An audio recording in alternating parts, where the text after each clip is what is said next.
Hey guys, welcome to the Cycling Bros podcast. This is the first time we've ever done this, probably going to be the last.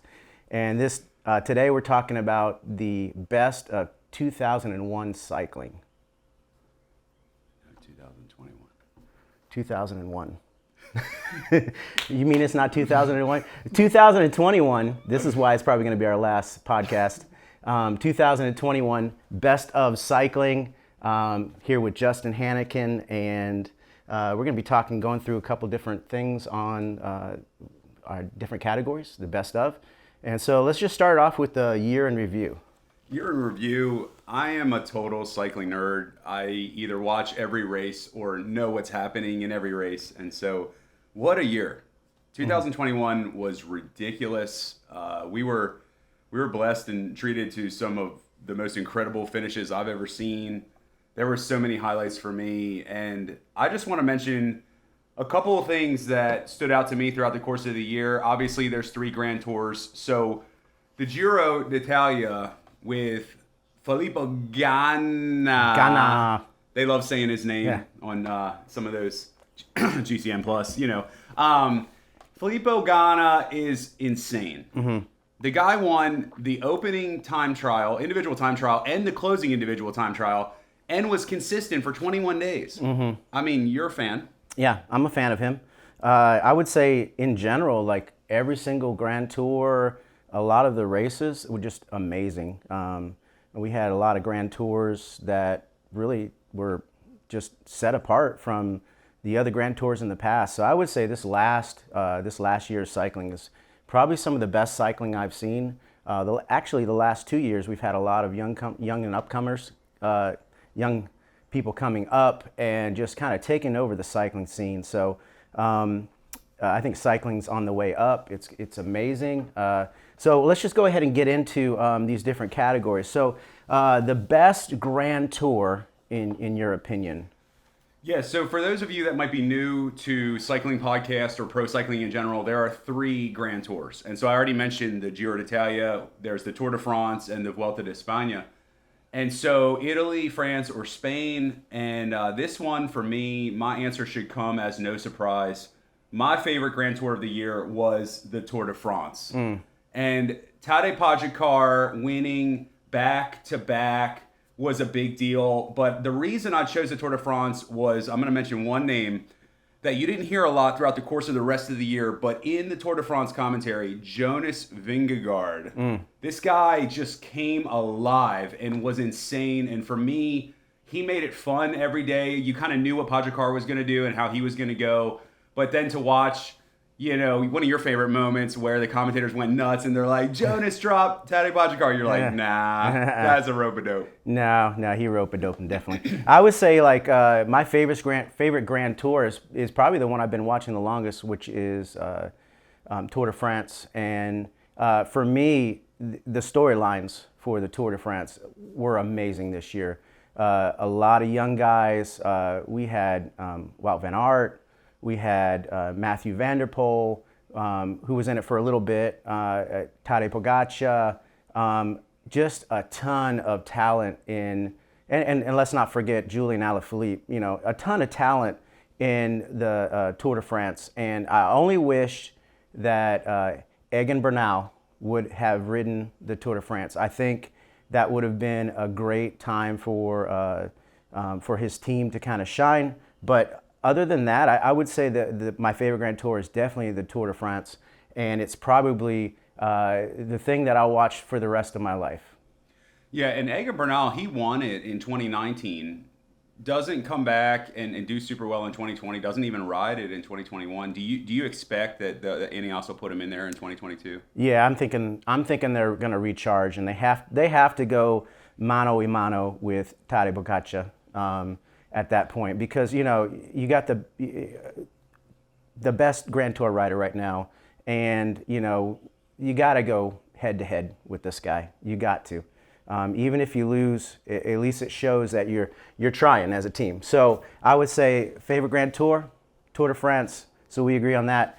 Best monument. So the next category is best monument, and a monument is basically, there's 5 races that are monuments, and let me go through my list here. We start off with one of the monuments being, where's my list? There we go. We start off with Flanders, Tour of Flanders, and Milan San Remo, and then what we got? LBL. So we got Liège, Bastogne, Liège. I can't even read my own writing. Il Lombardia, and Paris-Roubaix. So those are the 5 monuments. And so what makes a monument? Yeah, so a monument is these races that sometimes feature cobbles. They have a lot of prestige to them. These are the oldest and hardest races around. So riders are going to be on the bike for 6+ hours a lot of times. And the monuments, if you're a pro cycling fan and you watch anything outside of a Grand Tour, you're probably going to watch the monuments. I would say a monument is equal to Daytona 500 and Talladega. Those are 2 monuments of NASCAR. They have 5 monuments in cycling just to outdo them. So, so we're getting the best monument. What to you was your favorite monument? I get to go first again. I'm impressed. Okay, I'm gonna go with the Ronde van Vlaanderen, aka the Tour of Flanders. And the reason I chose that one was because of a guy by the name of Casper Asgreen. So a few days before that event, Casper Asgreen won the E3 Saxo Bank race. And then when he came to Flanders, the reason I chose that race is because of who he outsprinted at the line. He outsprinted Mathieu van der Poel, who had finished top 10 in all the monuments in the last 14 months. In other words, the Dutch star was really, really hard to beat, and Casper Asgreen beat him. Yeah, I would say that's generally my favorite monument of the year is Tour of Flanders. I just love the climbs. I love the Quaremont. I love all of the fans just being right up on their business.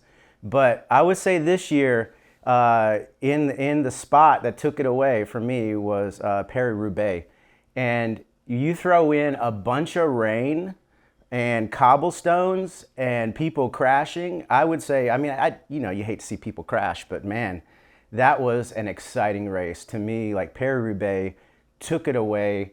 100%. From the time they dropped the flag, I was glued to the television, and there wasn't a point where I wasn't into it. That was 6 hours of focus. I mean, man, it was hard to do that, but man, it was probably one of the best races, best monuments I've ever seen in my life. Other than the time that Cancellara pulled away from Tom Bonin in Tour of Flanders, this one beats it. Well, and I'm not surprised that you picked Paris-Roubaix because it was a close second for me. We hadn't seen a Paris-Roubaix for 2.5 years. So it had been canceled, been postponed, and then finally we got it, and it just happened to be one of the most epic races ever. Yeah, it was an awesome race. So let's get into some of the young and up-and-coming guys. The Rookie of the Year. So what we would describe as Rookie of the Year is someone who hasn't raced on a World Tour team, maybe a year, maybe a half a year or whatever, but someone who's new to the ranks and had did the best of anyone. So for me, my pick for Rookie of the Year is Tom Pidcock.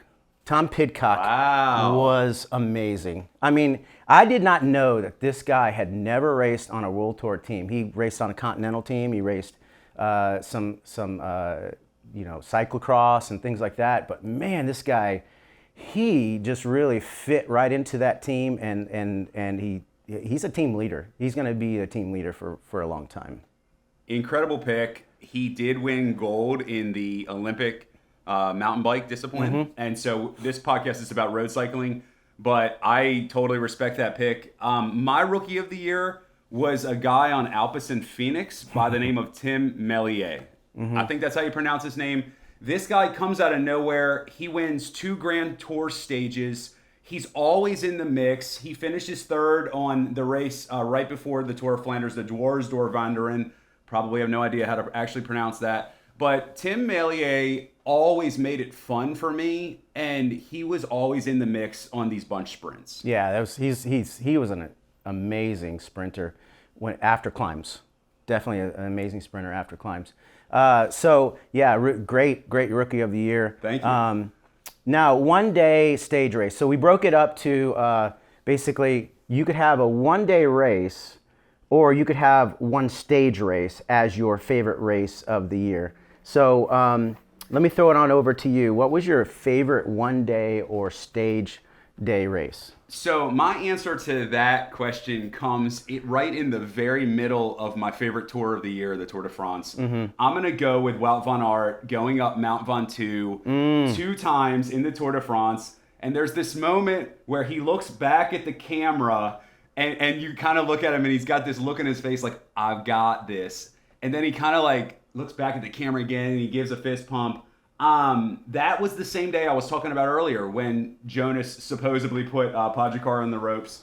But I just am such a fan of Wout van Aert. The kid is ridiculous, crossing over from cyclocross, and to watch him, in my mind, dominate Mount Ventoux, I have to go with that. That's my answer. That's a great choice. But I would say my favorite 1-day stage is probably the time trial in the Tour de France. I think it was like stage 7. We were talking about this yesterday on the bike, how Mathieu van der Poel was in the yellow, and he had one more day to stay in the yellow, and he's not known for his time trialing capabilities, but his team stayed up all night with him, worked on his time trial, worked on getting him aero and all those things. And so to me, he really pulled it out on that race. And so I'm generally not a time trial person, but there's a few time trials that go down for me in history, and that's one of them. And it was just for the lead, but it was never for the championship. But people they were like, nah, there's no way he's going to hold on to yellow today. He kept yellow by, I think, 1 second. It was crazy race. Crazy. Yeah. Overall race leader. And you mentioned this yesterday. He knew he would be leaving soon. He knew he was going home so that he could get ready for the Olympics and do the whole mountain bike thing. I love, that's a great choice. I mean, that individual time trial was incredible. Yep. Yeah, I would say if I had a man crush on anybody, it would probably be Mathieu van der Poel. Mine would be Filippo Ganna. Ganna.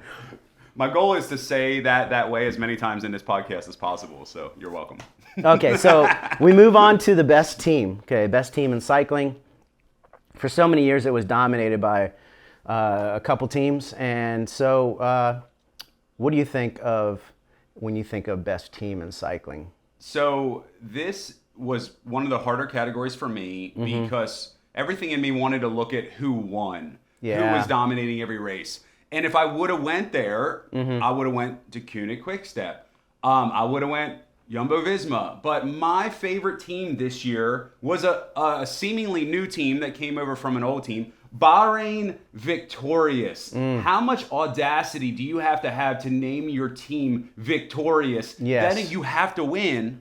And they did. Yeah, last year I think they didn't win hardly any races. And they were like, why are they calling them Victorious? Yeah. But this year they were killing it. They were Bahrain Merida. I don't know what happened in the back world of cycling, but this year they had like guys like Marc Padone comes out and wins the last 2 stages of the Criterium du Dauphiné, and nobody's ever heard of the guy from Ukraine, and everybody's like, oh man, who is this guy? And it was that way with Jack Haig. It was that way with so many riders that just they came out of nowhere and obliterated these races. So many good stars on that, young stars. And I would say the team that I almost picked, it was not even a World Tour team. It was a Continental team, and I almost picked them, but I didn't. Alpecin Phoenix? Yes. You do ride a canyon. I love Alpecin Phoenix. I could care less what they ride. I just got my canyon for cheaper by ordering it online. So, but I would say like they would have been the one, but I gotta go with the New York Yankees of cycling, which is Deceuninck Quick-Step. Wow. Yeah. So I would say like every time they line up, there's 3 to 4 guys that could win on any given day for their team. And you never know who it is. They line up and you're like, oh, it's going to be Askren. It's going to be this guy. It's going to be Stybar. It's going to be this guy. And you're like, every time it's somebody else crossing the finish line, and they all work together for them. And I would say that Wolfpack team, the attitude that they have on the team is riding for every other person before yourself. And then when they decide to ride for somebody, they go all in. They'll put everything out. There was many times I saw Julian Alaphilippe pulling people back up to the front to get into a sprint. I mean, how amazing is that? And, here you got this guy who's probably more of a classics rider, and he's pulling people up to the front to get into the sprint. That was amazing to me. They're such a smart team too, because like they know when to work and they know when not to work. Like you don't see they're not like movie star where they're always fighting with each other. These guys are like hugging each other and crying on one another at every finish line. Like it doesn't matter. They're always hugging each other. Yeah, I'm surprised anybody lasts on that team for more than 3 years. Some of them do, but most of them move on to other teams and are cherry picked, I guess, Yeah. So the next category is Comeback Rider of the Year. Comeback Rider of the Year. And for me, Comeback Rider of the Year definitely has to go to someone who suffered a huge tragedy the year before. It'd be Fabio Jacobsen. We picked the same person. Yeah, we picked the same guy. Talk about that a little bit. Okay, so many of you are like, I don't know who this guy is. Just look at the hashtag Forza Fabio. Look at YouTube at the Tour of Poland crash. The guy almost died. He went over the barriers, into the barriers. I've never seen a cycling wreck that I've only been watching cycling since 2016. But Forza Fabio, Comeback Rider of the Year. I do have an honorable mention, but you talk about Fabio. Like, why did you pick him? Well, I mean, he's a great sprinter, but yeah, I mean, how hard is that to come back after, he had broken jaws and orbital bones and legs and I don't know, it was all kinds of stuff. It was like Evel Knievel, Evel Knievel jumping the Grand Canyon and crashing. That's how, like, I was like, this guy is never gonna ride again. And 1 year later, he's back at it and he's winning. He's winning. Obviously, he's got a great team around him in Deceuninck Quick-Step, but man, what a wonderful comeback story for that guy. Fabio. Let me just tell one quick story on this comeback thing. One of my favorite moments of the year happened at the Vuelta when a rider by the name of Jay Vine.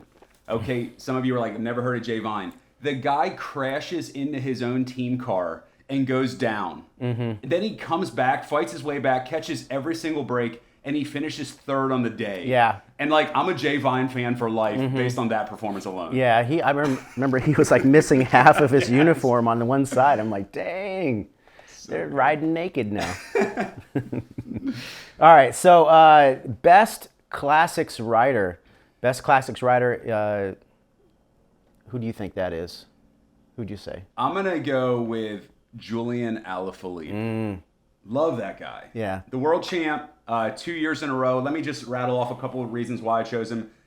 Second at Strade Bianche, first at La Flèche Wallonne, second at Liège-Bastogne-Liège, second at the Bretagne Classic. Again, I'm probably saying all these wrong. The guy has so much panache, and he always knows when to go. I think he studies these races. He's like, okay, with 22 kilometers to go on this climb, I'm punching it. So fun to watch. Yeah, he's the guy you think, oh man, there's no way this guy's gonna gap anybody. He's been riding so hard for so long, but yet every single time he's gapping people right away, like 400 meters, and then he's gone. Like, it's crazy. I would say my favorite classics rider now for this year was Mathieu van der Poel. Mathieu van der Poel really, he doesn't have the team around him as much as Julian Alaphilippe or some of the other guys, but this guy does it single-handedly. Like, he just goes out there. He's got a couple people to help him and stuff, but, when he rides, when he stomps on the pedals, he just goes. Like, he's an amazing rider for me. And this year, watching him in the classics, anytime he was in the top 3 or 4, I was like, all right, he could win it. He could win it any second. He's going to win it. Now, he didn't win anything this year as far as like classics, but in general, like, he rode classics like amazing this year. Yeah, when I was talking earlier about the monuments, he finished top 10 in all these monuments. And the only person to ever achieve that was a guy that you might have heard of by the name of Eddy Merckx. So Mathieu van der Poel is already being talked about as like the future of all-around cycling. I think that's a great choice. Mm-hmm. Absolutely. I mean, and people always talk about him, Wout van Aert, and Julian Alaphilippe as the three guys that you can count on to kind of be there at the end of most classic races. Mm-hmm. So, best Grand Tour rider of the year, for me, there was two people that I believe are the best Grand Tour riders in the peloton. One's had some bad luck. Another one is just been able to string wins along. And so for me, Tadej Pogacar, best Grand Tour rider since, I'm going to say since Froome, definitely. Different type of rider than Froome, but definitely the best Grand Tour rider since Froome. Incredible pick. It was difficult for me to not choose him, and I wanted to choose him, but I went with Primož Roglic. That's the other guy I was going to say. You just had some Primrose? I could never say Primrose. his name right. Primož Roglic. Roglic. Let me tell why. Roglic, okay, finishes his third Vuelta in a row in the red jersey. Mm-hmm. So that's a three-peat for anybody listening. He won it by 4 minutes and 42 seconds. Yeah. He's won 60 races. Not even fair. He won Milano Torino. He's so good that people forget what he does. He won the sprinter jersey at Paris-Nice this year. He won the 6-day Basque Country race. The guy is insane. Yeah. I think sometimes people watch Roglic and say, when's he going to blow up? When's he going to fail? Yeah. And I think he's gotten past that. He's gotten past the point where they think that he's going to get out in the front and he's going to have a lead, and then he loses the lead. So it's not happening as much anymore. And I think he's just a smarter rider. He's got a great team around him. He just had some bad luck in especially with the Tour de France, falling right on his side into some gravel. Oh man, I can't even imagine that. That's horrible. He takes a lot of chances. So I'm with you on that. Yeah. Like people said the same thing about Geraint Thomas. They're like, oh, when's he going to crash next? But I think we went with the two guys that we needed to go with. And I just have an honorable mention for this one. I just want to give a quick shout out to a guy that nobody ever talks about really, Richard Carapaz. And here's why. He's not going to win this category for me any year. But he won the Tour de France. He finished on the podium. He won the Tour of Swiss. He finished on the podium in the Tour of France. And he won the Olympic gold medal. Yeah. That's a great year. Yeah.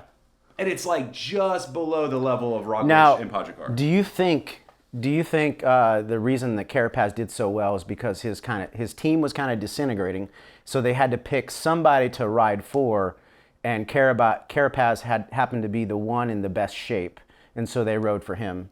I think you're spot on. Yeah. That's what I felt about Theo Gegenhardt last year in the Giro. I think Ineos is smart, and I think a lot of people hate that team. I'm not even going to go there, but Carapaz, he seems to have some enemies in the pro peloton, and he perseveres. And I don't know. Like he's my honorable mention. I love it. Like the guy. I love it when people have enemies. That's so good. It adds to the story. Like everybody can't be a nice guy, you know. We have enemies. Yes, we have enemies. All right.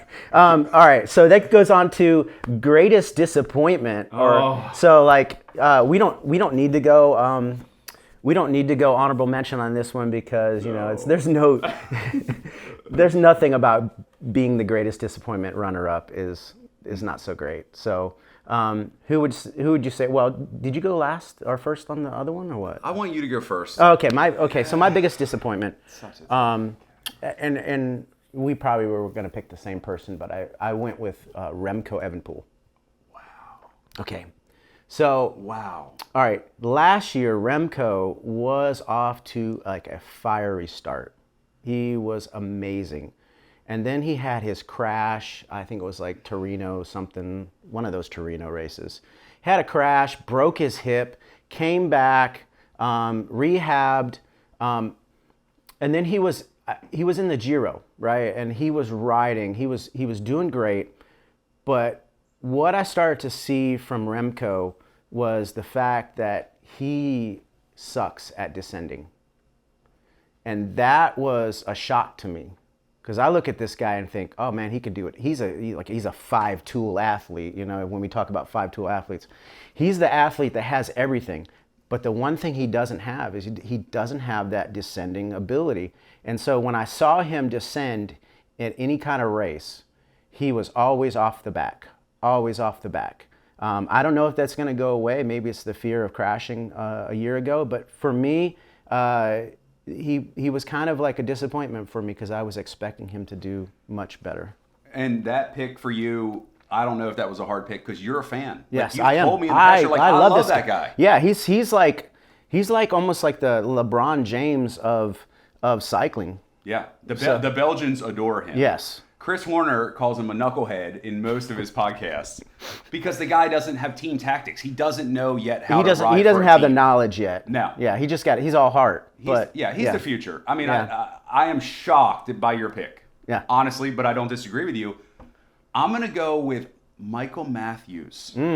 Every single bunch sprint, his name gets mentioned. He's supposed to be up there, and the guy never wins, which sucks because I like the guy. Like, if I could hang out with anybody in a pro peloton, it would be Peter Sagan and then Michael Matthews. Like, I think he's the coolest dude ever, and Yeah. I'm so sad for him because, like, I always root for him, and I'm like, man, the Australian Bling 90, like, the guy drives a Subaru WRX STI. He is cooler than cool, and he cannot win. What is happening with Michael Matthews? For some reason, I thought like he was retired, and then I found out he was still racing.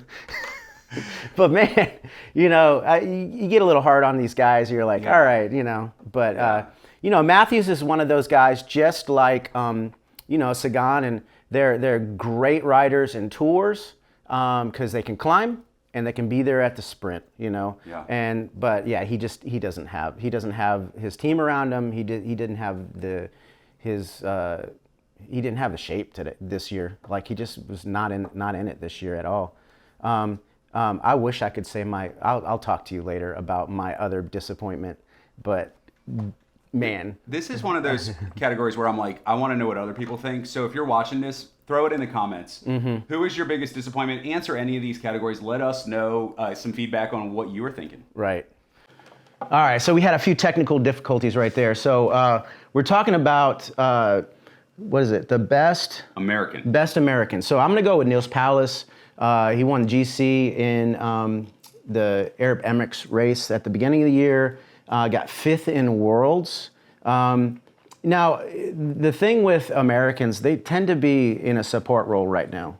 They tend to be the domestiques. They tend to be the person that, you know, leads somebody out. So it's kind of hard to find Americans that are excelling because they're on teams and fulfilling certain roles. So Niels Paulus is mine. Very well said. Great pick.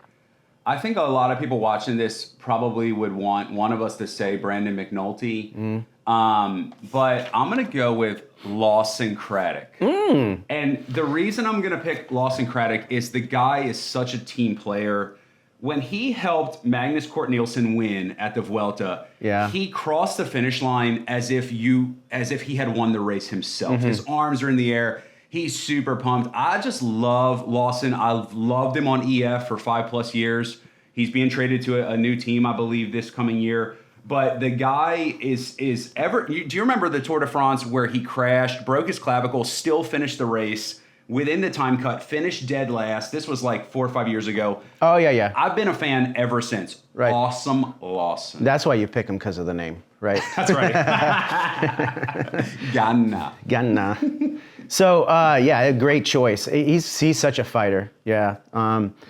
So let's go to a best post-race moment. So this is after a race.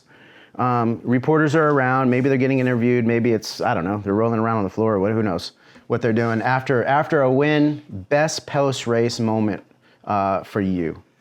I'm going to go with the second most recent race that I watched at the time of recording this. Paris-Roubaix, Sonny Colbrelli rolling around covered in mud on the infield. It was the least cool thing he could ever do. The 31-year-old is weeping, and I'm just crying with him. I texted you. I'm like, I just cried at the finish of a cycling race. I gotta go with Sonny Colbrelli at Paris-Roubaix. What a year that guy had. What a finish. The sprint was insane on the velodrome. And he lifts his bike in triumph, and then he rolls around on the ground, and he just cannot stop crying. Yeah, tears of joy. Yeah, so I thought you'd pick the same one. When you told me you were crying, I was like, all right, bro, what's going on with you, bro? Check your estrogen levels, bro. But yeah, so that was a great moment, and I almost picked that moment. Ooh. The moment that I picked was when Mathieu van der Poel got yellow on day 2, and it was the first time that he'd ever worn yellow in the Tour de France, and his grandfather had just passed like a day or 2 before that, and they're interviewing him, and the guy said, tell me about the race. And so he talks about the race, and he goes, what does this mean to you? And the guy just, the tears come, and you're like, you understand the gravity of the moment, and you understand that he's got to answer this question. But he starts talking about his grandfather and how he could do that for his grandfather. His grandfather's looking down and proud of him for wearing the yellow. His grandfather wore the yellow in the Tour de France. So that to me was like, there were so many storylines in the Tour de France that I could have picked like 3 or 4 different moments. But that was my favorite moment of the year. That was a real cool moment. So great pick. Best commentator. Love it. Oh my goodness. Best commentator. Okay, so let me start off with best commentator. My favorite commentator, well, I've got 2, but I want to say Sean Kelly. He's so deadpan. He just says things the way they are, and his accent is amazing. But for a color commentator kind of guy, he adds so much to the telecast that he's talking about, and he's not talking this like he's never ridden before. This guy was an amazing champion, and he's talking about things like you know, he can spot things, and he can say like, this guy needs to be up here, he needs to do this. But there's one moment where I can't remember who it was from Deceuninck Quick-Step. They were in the Giro, and they were doing this like long, slow climb. And somebody from Alpecin Phoenix or one of these other teams hits this guy in the back, and he falls off his bike from Deceuninck Quick-Step. And I think it was McCrossan who said, "Oh my gosh, what's happened?" And he goes, "Apparently, he's been hit by a car." And I replayed that like 800 times because it was so deadpan. It was like, apparently, he was hit by a car. He cracks me up. So you said you had 2, and I'm so glad you did. I want to hear your other one. Well, I think it was McCrossan. I'm sorry. McCrossan is one of mine. Yes. Because, I have a man crush. I would say on Bob Roll. Bob Roll is probably my favorite. Liar. I have a man crush on McCrossan because he mentions the names of random ordinary people like myself in his race commentary. Yeah. So he says every race, he's like, just tweet me your thoughts and then I'll share them on air. Mm-hmm. And then he does. And I'm like, this guy takes me from my living room 5,000 miles away and inserts me into his commentary. And I'm like, everyone hire him. He is the coolest guy ever. But if I had to narrow it down to my actual favorite commentator of the year, this is a guy who doesn't get to do as much commentary as he deserves because he's so knowledgeable that he's always in the studio doing other things. Dan Lloyd. Yes, he's good. For he's GCN really good. Plus. Yes. I could literally listen to the guy all day long. He's so funny. And like the knowledge he has, the stuff he comes up with, Dan Lloyd, you are the greatest. You are the GOAT at GCN Plus. Keep doing what you're doing. Daniel Lloyd with I know you're watching this. Daniel Lloyd with 3 L's. If you know what I'm talking about, you know what I'm talking about. All right, so this goes to our very last two categories. Ooh. Okay, Sprinter of the Year. Sprinter of the Year. So when it comes to Sprinter of the Year, man, this is probably like the hard. I told you I was going to have some really mind-blowing, surprising picks for you. And don't say this is going to be probably the one that's going to blow you out of the water. Gosh, I'm gonna say Sprint of the Year is Mark Cavendish. How dare you? Okay. And the reason I picked Mark Cavendish, not because he has a great team around him, that obviously they could put a monkey on a bike and he would probably win, but Mark Cavendish had the most number of wins, top quality wins.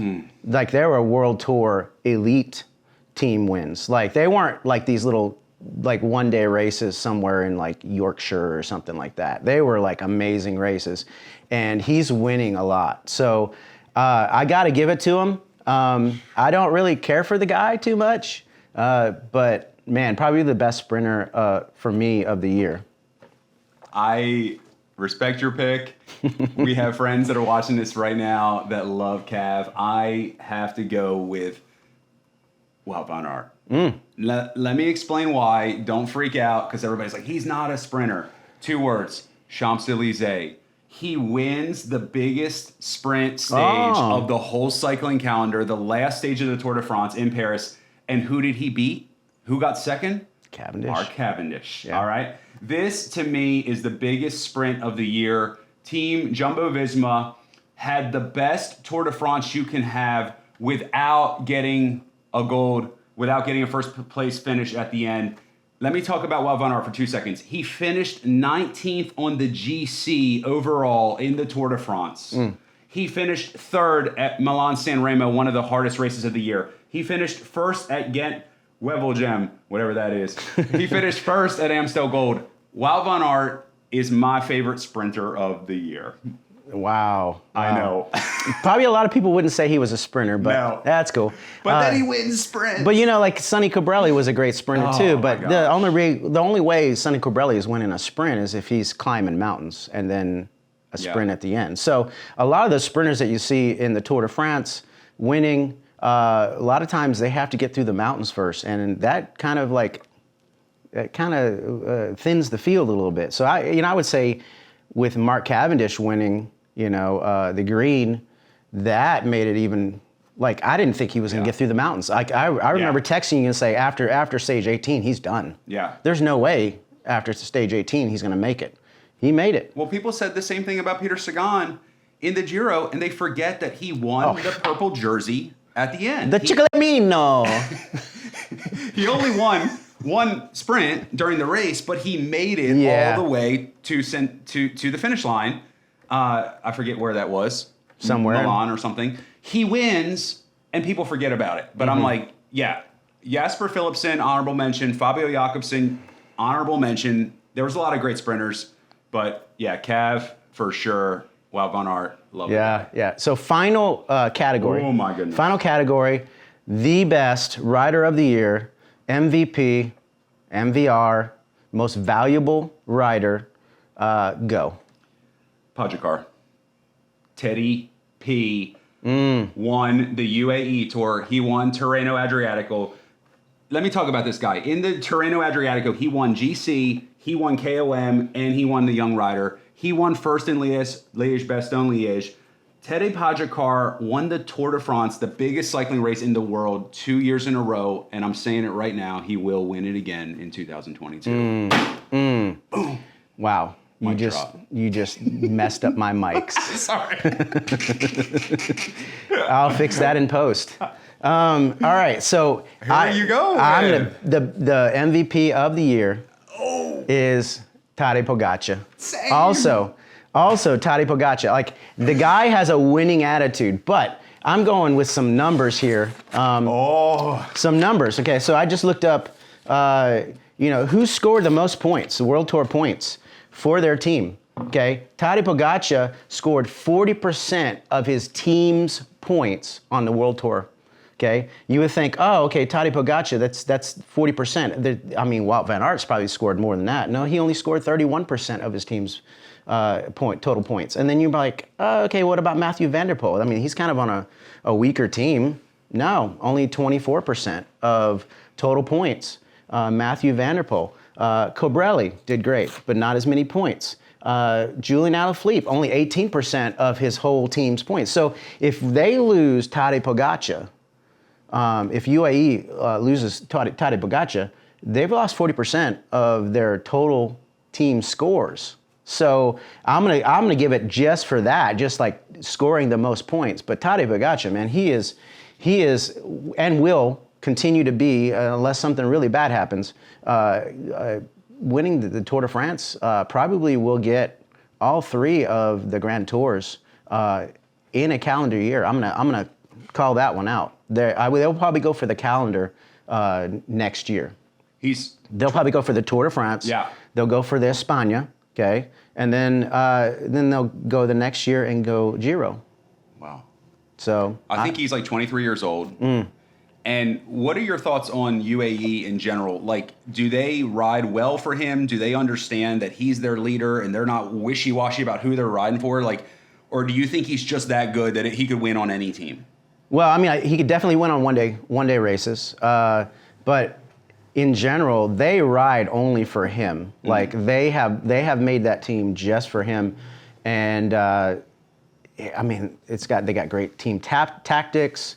They know when to push, when not to push. They let other people do the work. I would say, like, for me, like the best. That's one of the best teams now, and it's also, other than Jumbo-Visma, as far as like, you know, World Tour teams, I would say UAE is like number 2, definitely. But yeah, they accomplish a lot with little.